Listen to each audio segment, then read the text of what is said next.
আজকে তোমাদের খুব চটজলদি একটা হেলদি ব্রেকফাস্ট করে দেখাবো।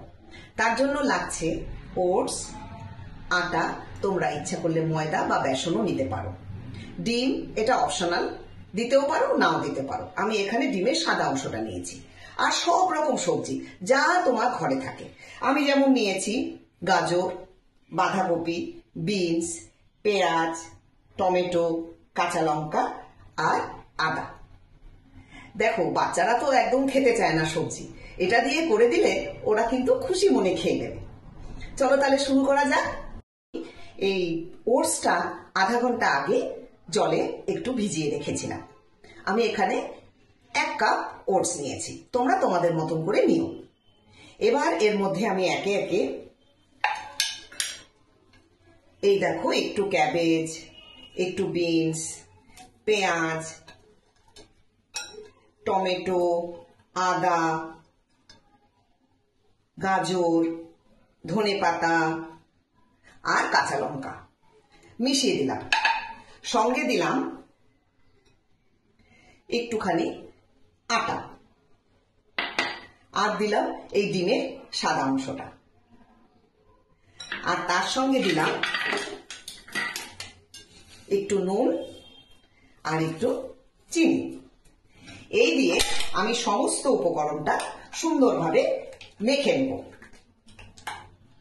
দেখো, এবার আমি সমস্ত সবজি আর অন্যান্য উপকরণ দিয়ে ওটসটাকে মেখে নিয়েছি, আর এইরকম ধরনের একটা ব্যাটার তৈরি করে নিলাম। এবার দেখো, প্যান গরম হয়ে গেছে।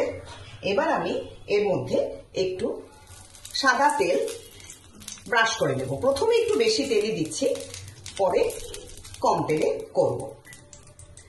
এবার এই যে ব্যাটারটা তৈরি করেছিলাম, এটা নিয়ে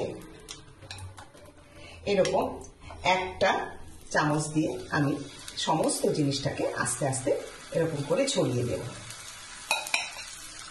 দেখো, বাচ্চারা না একদম সবজি খেতে চায় না, তাদের যদি এভাবে তৈরি করে দেওয়া যায় তারা কিন্তু বুঝতেও পারবে না এবং খুশি মনে খেয়ে নেবে।